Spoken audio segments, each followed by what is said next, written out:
প্রিয় দর্শক শ্রোতা, আজকে আমরা জানব সূরা আন-নামল আয়াত 1 থেকে 30। আল্লাহর নামে, যিনি অত্যন্ত মেহেরবান, অতি দয়ালু। ত সিন, এগুলো আল কুরআনের আয়াত, যা সত্যকে সুস্পষ্ট করে, মুমিনদের জন্য নির্দেশ ও সুসংবাদ। যারা সালাহ কায়েম করে এবং যাকাত প্রদান করে, তারাই পরকাল নিশ্চিত বিশ্বাস করে। যারা পরকাল বিশ্বাস করে না, আমি তাদের দৃষ্টিতে তাদের কর্মকাণ্ডকে সুশোভিত করে দিয়েছি, অতএব তারা বিভ্রান্তিতে ঘুরে বেড়ায়। তারাই এমন লোক যাদের জন্য নিকৃষ্ট শাস্তি অবধারিত। তারাই তো পরকালে সর্বাপেক্ষা ক্ষতিগ্রস্ত।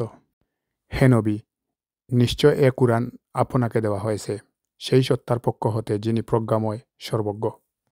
স্মরণ করো সেই সময়ের কথা যখন মুসা তার পরিবারবর্গকে বলেছিল, আমি আগুন দেখছি, সত্তর আমি সেখান থেকে তোমাদের জন্য কোনো খবর নিয়ে আসতে পারবো, অথবা তোমাদের জন্য জ্বলন্ত আগুনের টুকরা নিয়ে আসতে পারবো যা তোমাদের উপকারে আসবে।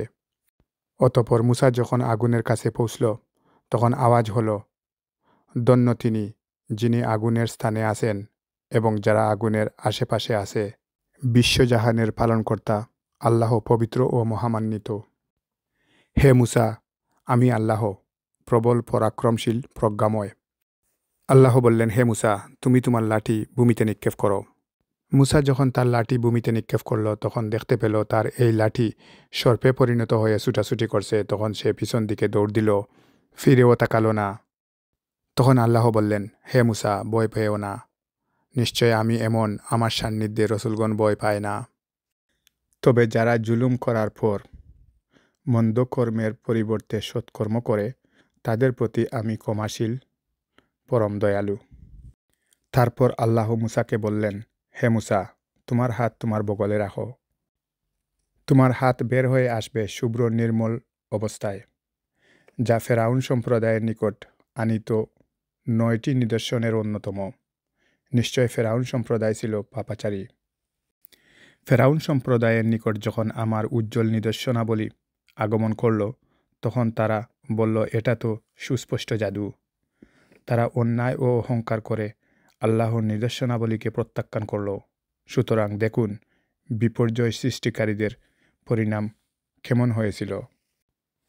আমি দাউদ ও সুলেমানকে জ্ঞান দান করেছিলাম। তারা বলেছিল, সমস্ত প্রশংসা আল্লাহর জন্য, যিনি আমাদেরকে তিনির বহু মুমিন বান্দাদের মধ্যে শ্রেষ্ঠত্ব দান করেছেন।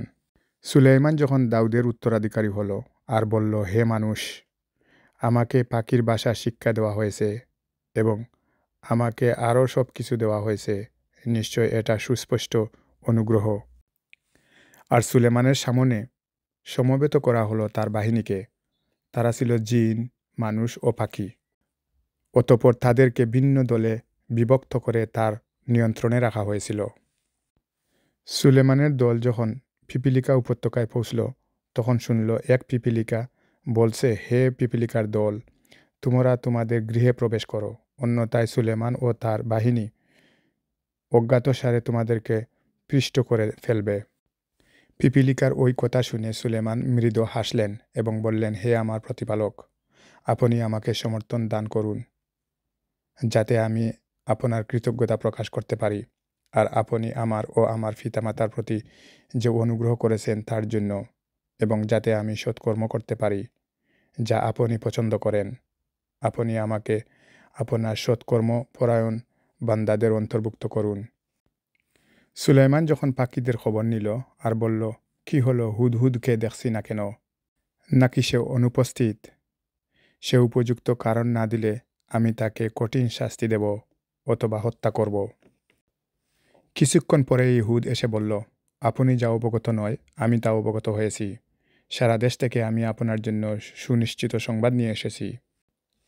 তা হলো এই যে, আমি সেখানে এক নারীকে রাজত্ব করতে দেখেছি। তাকে সব কিছু দেওয়া হয়েছে এবং তার একটা বিরাট সিংহাসনও আছে।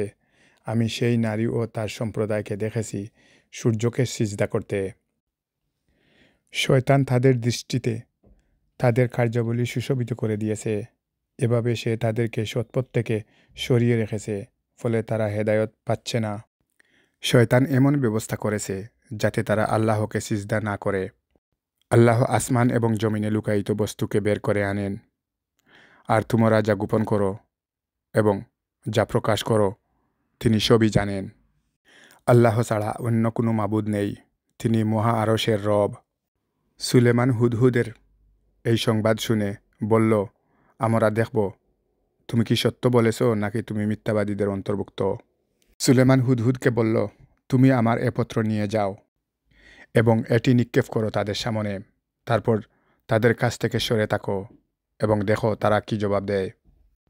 হুদহুদ যখন এই পত্রটি সেই রানীর নিকট প্রেরণ করল, তখন সে বলল, হে পরিষদবর্গ, আমাকে এক সম্মানজনক পত্র দেওয়া হয়েছে। নিশ্চয় এটা সুলেমানের পক্ষ থেকে। এটা পরম করুণাময়, পরম দয়ালু আল্লাহর নামে।